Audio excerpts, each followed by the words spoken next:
ASQ Podcast, podcastnya Asyifa Qalbu.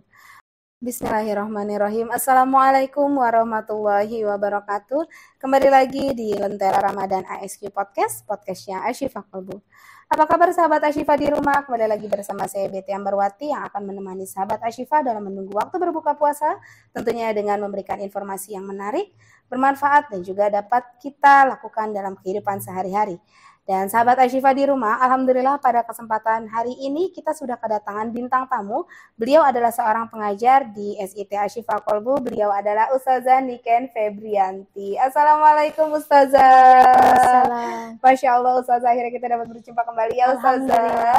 Ustazah, bagaimana nih kabarnya hari ini Ustazah? Alhamdulillah, seperti yang Ustazah lihat, alhamdulillah sehat walafiat. Sehat walafiat ya Ustazah Niken. Ini ketika saya melihat Ustazah itu selalu dalam keadaan ceria selalu ya Ustazah ya.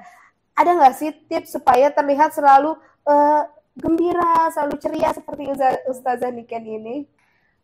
Kita sebagai manusia mestinya berpikir positif dan memberikan gambaran yang bahagia, karena kesedihan itu tidak harus diperlihatkan. Masya Allah. Jadi kita tidak perlu memperlihatkan kesedihan atau kesulitan kita ya Ustazah ya, melainkan hanya kebahagiaan. Karena kebahagiaan itu bisa menular ya Ustazah ya. Sama seperti saya melihat Ustazah Niken. Ketika Ustazah Niken terlihat bahagia, terlihat senang, saya pun melihatnya terlihat bahagia dan juga senang ya Ustazah. Baik, Ustazah, hari ini tema yang akan kita bahas adalah tentang menghidupkan amalan sunnah di bulan Ramadan. Seperti yang mungkin kita semua ketahui, sahabat Asyifa dan Ustazah Niken ketahui bahwa amalan sunnah di bulan Ramadan itu sebetulnya banyak sekali ya Ustazah ya. Nah, yang saya mau tanyakan kepada Ustazah Niken yang pertama ini, bagaimana pandangan Ustazah Niken terhadap bulan Ramadan, Ustazah? Bulan Ramadan adalah bulan yang dinantikan oleh kita, bukan hanya di Indonesia tapi seluruh penjuru dunia. Walaupun sama dengan bulan-bulan hijriah lainnya yang hanya satu kali dalam satu tahun, tapi bulan ini adalah bulan yang sangat spesial karena di dalamnya terdapat ibadah yang wajib, yaitu ibadah puasa dan ibadah sunnah, yaitu sholat tarawih yang dilakukan hanya di bulan Ramadan. Insya Allah Ustazah. Dan selain itu juga Ustazah, setiap apa yang kita amalkan, insya Allah akan Allah lipat gandakan pahalanya. Luar biasa sekali ya Ustazah ya. Jadi pandangan Ustazah Niken terkait dengan bulan Ramadan itu, mungkin pandangan semua orang juga sama ya Ustazah, bahwa bulan Ramadan ini adalah bulan yang memang betul-betul kita tunggu. Bukan hanya kita saja, tetapi seluruh umat muslim di penjuru dunia, karena memang salah satu bulan yang spesial ya Ustazah. Salah satunya sudah Ustazah Niken katakan bahwa semua amalan atau semua yang kita lakukan, baik itu amalan wajib maupun sunnah, untuk insya Allah Allah pasti gandakan. Baik, untuk pahalanya, Masya Allah, saya sampai saking terkesimanya saya sampai berpikir lagi gitu, untuk pahalanya ya Ustazah ya, dilipat gandakan oleh Allah Subhanahu wa Ta'ala. Baik, Ustazah Niken, seperti yang sudah kita ketahui nih dalam surat Al-Baqarah ayat 183, bahwa Allah mewajibkan kita untuk berpuasa di bulan Ramadan agar menjadi orang yang bertakwa. Seperti itu ya Ustazah, betul ya? Betul. Baik, nah apakah semua orang yang berpuasa ini akan ditingkatkan keimanannya oleh Allah Subhanahu wa Ta'ala? Iya, sebagaimana kita ketahui dalam surat Al-Baqarah ayat 183, di mana Allah mewajibkan semua umat Islam untuk beribadah. Di sini ibadah puasa untuk mencapai ketakwaan. Namun sebelum kata la'allakum tattaqun, sebelum kata tattaqun di situ ada kata la'alla. Di sini kata la'alla adalah harfu taraji, di mana di sini menjelaskan Imam As-Suyuti bahwa siapa yang akan mencapai atau mengharapkan untuk pencapaian yang besar tapi diawali kata la'alla, maka seseorang itu tidak bisa mencapainya kecuali dengan kesungguhannya. Jadi dapat kita ketahui di sini tidak semua orang yang berpuasa mendapatkan ketingkatan takwa dari Allah. Tapi kecuali dia melaksanakan puasa itu dengan cara keseriusannya atau sungguh-sungguh. Apabila kita berpuasa, selama berpuasa kita hanya tidur sampai berbuka dan atau kita scroll media sosial atau menonton tontonan yang tidak baik atau tidak menjaga lisan sama sekali atau ghibah, mungkin kita tidak bisa mendapatkannya. Iya, berarti memang yang bersungguh-sungguh lah ya Ustazah, yang Iya. memang bisa ditingkatkan keimanannya oleh Allah Subhanahu wa taala. Kalau memang kita tidak bersungguh-sungguh, mungkin kita hanya bisa mendapatkan lapar dan haus saja ya Iya, Ustazah betul. ya.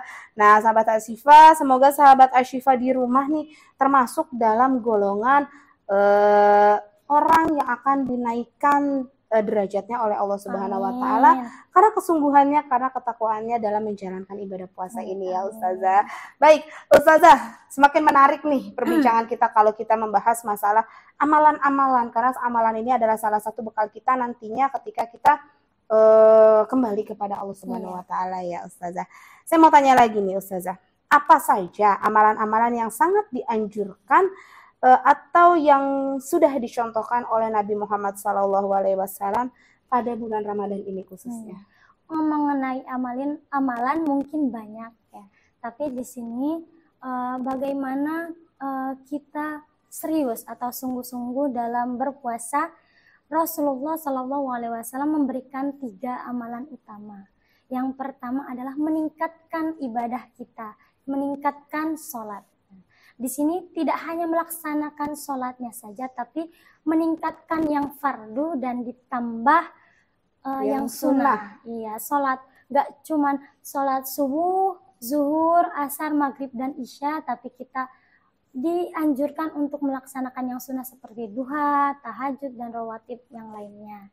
Dan yang kedua, di sini Rasulullah menganjurkan untuk mendekatkan diri kepada Al-Quran atau berinteraksi, banyak berinteraksi kepada Al-Quran dengan cara tilawah, qiraah. Misalnya di 1 bulan ini kita target 1 juz, misalnya di dalam surat Al-Baqarah misalnya terdapat 286, kita bagi 5, misalnya bagi 5 untuk sholat subuh, sholat zuhur, asar, maghrib, dan isya. Setelah dibagi 5, misalnya dapat 57, dibagi lagi 2, jadi 28 kiranya. 28 untuk apa? Kita baca sebelum sholat dan setelah sholat. 28 ayat ini tidak lebih dari 10 menit. Paling 7 menit udah selesai. Jadi apa susahnya untuk targetin, karena di bulan ini pahalanya akan dilipat gandakan. Dan yang ketiga adalah infak. Tidak perlu banyak infak. 30.000 pun sudah bagus. Bahkan 1.000 pun sudah bagus. Dan tidak harus uang. Karena Rasulullah pernah bersabda, barang siapa yang memfasilitasi bukaan orang yang berpuasa, maka dia akan mendapatkan pahala seperti orang yang berpuasa tersebut. Masya Allah Ustazah. Berarti memang caranya atau yang sudah dicontohkan oleh Rasulullah itu sebetulnya sudah atau sering kita laksanakan dalam kehidupan sehari-hari ya Ustazah. Untuk meningkatkan saja. Iya, mungkin sahabat Asyifa atau penonton yang ada di rumah yang masih, aduh saya sholatnya masih suka mepet waktu nih, masih suka bolong-bolong nih. Oh, dengan adanya Ramadan ini kita bisa meningkatkan untuk menyempurnakan sholat kita gitu ya, bahkan menambahkan yang wajib dan juga kita menambahkan yang sunnah juga ya, menyempurnakan yang wajib dan menambahkan yang sunnah gitu.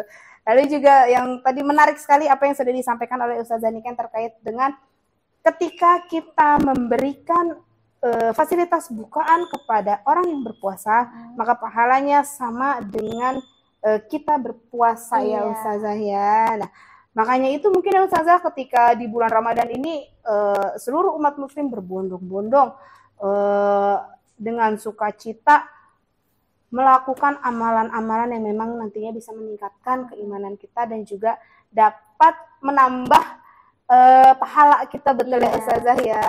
Baik, Masya Allah Ustazah. Saya mau tanya satu lagi nih Ustazah, pertanyaan untuk sahabat Ashifa di rumah juga. Bagaimana sahur dan berbuka puasa yang sebetulnya dianjurkan oleh Allah Subhanahu wa taala agar kita ketika melaksanakan sahur dan buka puasa itu tidak terlalu berlebihan?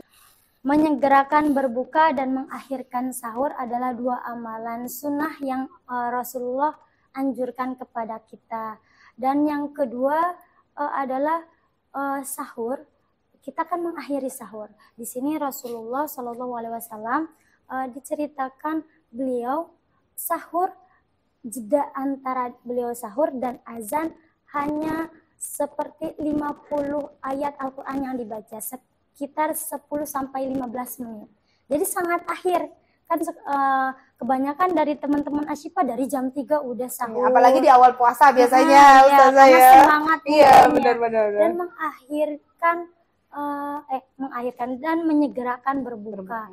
Walaupun di situ kita lagi di jalan misalnya udah azan, sebaiknya berhenti dulu kalau misal emang ada tempat untuk berhenti gitu. Sahur dan berbuka dengan kurma, karena sebaik-baik sahurnya seorang mukmin adalah dengan kurma gitu. Tapi di sini Rasulullah jika tidak menemukan kurma, Rasulullah meminum air putih. Selain air putih berfaedah untuk kesehatan bayi, di sini juga Rasulullah ingin memudahkan untuk umatnya agar tetap sahur walaupun seteguk air gitu, dan berbuka dengan kurma. Terus kita dianjurkan untuk berdoa setelah ketika berbuka, karena ada 3 orang yang tidak akan ditolak doanya oleh Allah. Yang pertama, orang yang akan berbuka puasa. Yang kedua, imam yang adil. Dan yang ketiga, orang yang terzalimi. Gitu. Masya Allah ya Ustazah. Semoga kita sahabat Ashifa di rumah ketika dalam keadaan Ramadan seperti ini bisa mengikuti sunnah-sunnah atau ajaran-ajaran yang sudah dilakukan oleh Nabi Muhammad ya. Salah satunya dengan cara kita mendahulukan berbuka, lalu juga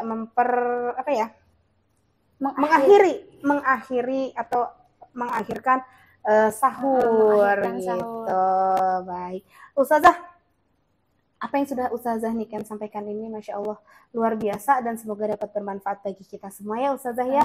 Dan alhamdulillah kita sudah sampai di penghujung acara. Seperti biasa Ustazah, ketika kita sudah sampai di penghujung acara, Ustazah boleh sedikit menyampaikan pesan untuk sahabat Ashifa di rumah agar sahabat Ashifa bisa selalu istiqomah mengikuti dan juga memperbaiki segala amalan-amalan yang dapat dilakukan. Iya. Untuk sahabat Ashifa yang sedang di rumah, sebaiknya kita memanfaatkan waktu ini, 30 hari bermanfaat, dan semoga setelah selesai Ramadan ini kita ditingkatkan keimanan dan ketakwaan kita. Iya. Baik, Masya Allah Ustazah, terima kasih sekali apa yang sudah disampaikan oleh Ustazah Niken ini sangat bermanfaat bagi kita semua. Dan semoga bukan hanya di bulan Ramadan ini saja ya Ustazah kita dapat meningkatkan amalan-amalan sunnah, tetapi di hari-hari seterusnya atau di bulan-bulan seterusnya ini akan menjadi kebiasaan baik bagi kita semua. Baik Ustazah Niken, terima kasih sekali sudah hadir di Lentera Ramadan ISQ Podcast. Semoga kita dapat bertemu lagi ya Ustazah ya, berbincang-bincang terkait amalan-amalan yang lainnya di Ramadan berikutnya. Baik sahabat Ashifa, akhirnya kita sudah sampai di penghujung acara bersama dengan Ustazah Niken Febrianti. Dan semoga apa yang disampaikan oleh Ustazah Niken Febrianti dapat bermanfaat bagi kita semua. Saya Betty Ambarwati pamit undur diri. Mohon maaf bila ada salah kata. Wabillahi taufiq wal hidayah. Wassalamualaikum warahmatullahi wabarakatuh.